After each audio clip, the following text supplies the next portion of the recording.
This is Tigers Talking on the Prairie, Lahaina High School's Honors English 4 class, taking our essays and turning them into podcasts, seeking a real-world audience. So sit back and enjoy.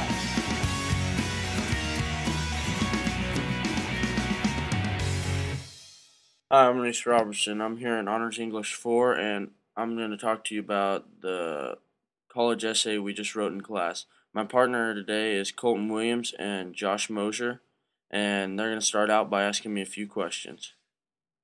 All right, Reece, now what's the process for writing a college essay? Well, it was kind of a long process. It started out with planning. I had to kind of get all my ideas out on paper and just figure out what I wanted to write about.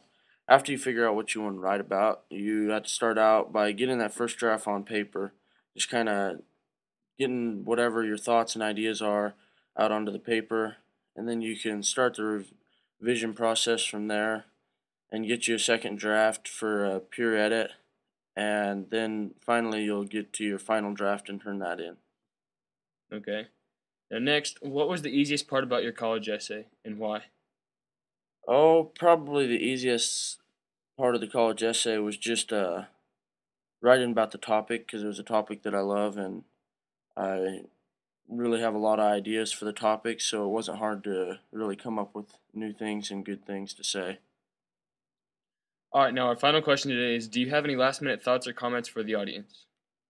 Probably if I had anything to ask or comment about is, if you're going to be writing an essay, make sure and write something about something you care about, because an essay never sounds good about something that you don't care about and you just kind of ramble on. So just write about something you care about so that your voice comes through.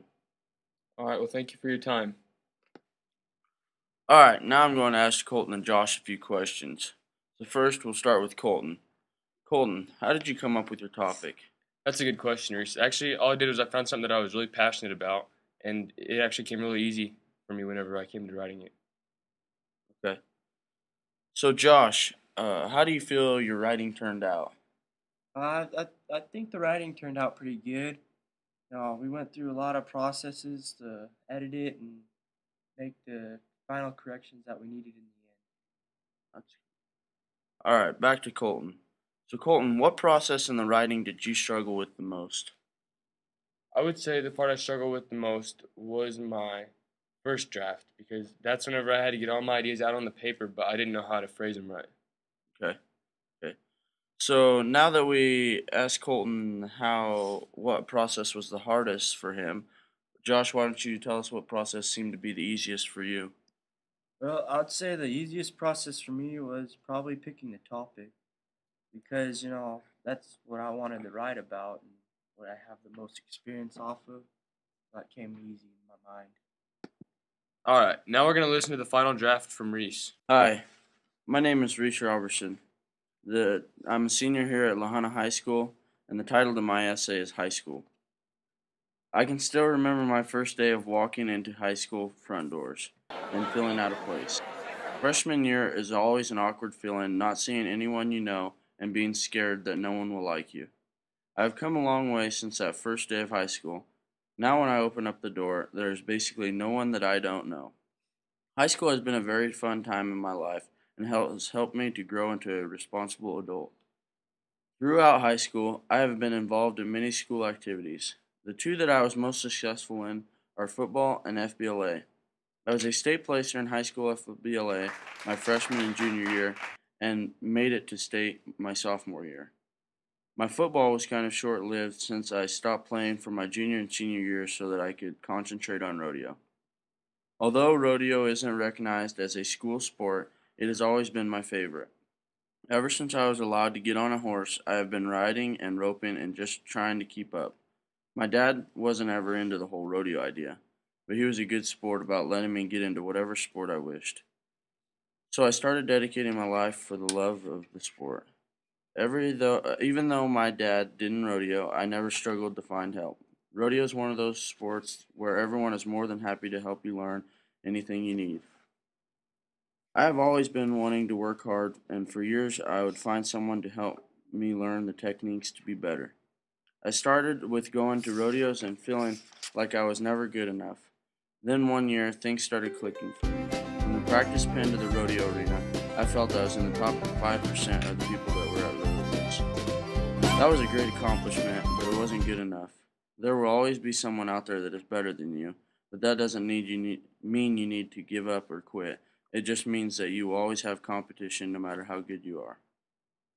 Through years of dedication and hard work, I am now sitting third in the state and hoping to finish up winning state after spring season. There are many things I am thankful for, but the thing that I'm most thankful for is all the help I have received in rodeo. If every sport had people that were as willing to help kids that are getting started, we would have many more talented athletes. The way I look at it is, if we help the younger kids get started, the sport we love will never run out of people to play it. Alright, now we're going to listen to Colten's essay. Hi, my name is Colten Williams, and I'm a senior at Lahana High School. I'm going to share my narrative essay with you that I titled Passion. Throughout high school, I have had the opportunity and privilege to play in sports and be in different school clubs and activities. I've been an FBLA and am currently the president of the Operation Smile Club here at LGHS. I dream big, and personally, I believe if you don't have goals and dreams, you don't have much to work for. With sports, the sky is the limit. I plan on playing baseball in college, and with hard work and dedication, I hope to get it paid for. I have one passion in life, and that is baseball. I want to do everything in my power to continue to play at the next level and excel to the best of my abilities. I play baseball 8 months out of the year right now, and I couldn't be happier. I play for LJHS, and I play for a college scout baseball team out of Pueblo, Colorado, Team Evolution, which is coached by Terry Montoya. If I want to continue my baseball, which I do, this is the team that will help me get scouted. I want to go to a junior college first and hopefully a university. I have a few colleges in mind, but realistically, I will accept a college that throws out the best offer. I've played baseball since I could hold a bat and say the word. Ever since I have started playing, I can't think of anything that means more to me. Baseball is my therapy. The diamond is my sanctuary and place to find peace. When I play, I'm happiest, and that means a lot to me, that I can get a workout, practice, get better, and be happy all at once. Since I was old enough to be on a baseball team, I never missed a year, and all through my life, I can count the number of times I have missed practice on one hand. It is a feeling that cannot be expressed when you have such a love for the game. In order to excel, you must be completely dedicated to your chosen sport. You must also be prepared to work hard and be willing to accept destructive criticism. Without 100% dedication, you won't be able to do this. That was a quote from Willie Mays. This quote has kept me going through all the struggles I have come across as a baseball player. Every time I have a slump in my performance, I think of Willie Mays and his dedication to the game and how much destructive criticism he had to encounter to get where he did. No matter how good you are, there is always somebody better out there than you. Have to understand that. All you can do is play to the best of your ability and never slack or give up hope. If you believe in yourself and have confidence, you will get where you want to go. These are just some of the things I think about when I'm in a hole and have to crawl back out of it. Since I've played the sport for so long, I've played on all-star teams from age 9 to 15 every year. I have played on every Parks and Rec team that I could get on. I've played for LJHS for 3 years and plan to make it 4. And I've been on a number of traveling teams. Having said this, I realize that each coach knows a different amount about the game, and every coach wants to teach you their following way of how the game should be played, regardless if you think it's the right way or not. I found it is really important if you don't agree with the coach or think something isn't right for you, find a time and talk to him one-on-one and tell him you don't think it's working for you. But do it respectfully and listen to what he has to say because you might agree after all. From all the years I have played, I have had many experiences and am very thankful to have the support from my family and be so blessed to have these opportunities. They are without a doubt life-changing. Next up, we have Josh Mosher. Hi, I'm Josh Mosher, and I'm a senior at Lahana High School, and my college is called The Right Friends. And senior at Lahana High School, I've learned my life lessons. The kind of lessons that do not change your life, but is a good life lesson. This lesson I learned was make sure who your friends are. The reason I say this is that as a sophomore, I switched schools and came to Lahana from Sherrall. Like anyone who switched schools, I did not know people in this new school. Wherever you go, there are bad crowds and there are good crowds. The good crowds to me is the students are people who have good expectations out of themselves and are wanting to go somewhere in life. While the bad crowds are people who want to hold you back from the good expectations with trouble or drugs.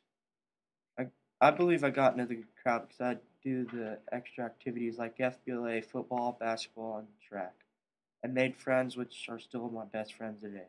I know I can count on them no matter what. I believe finding the right college is like the lesson that I learned. If you choose a college that's known for parties, and that is like the thing that's going to hold you back from high expectations. I also believe that person should choose the right college that fits them.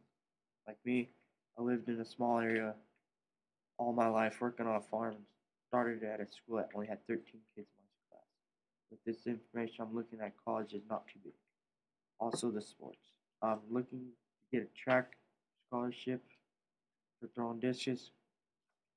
To me, right now, my senior year is getting shorter and shorter. I'm like a kid in a candy shop.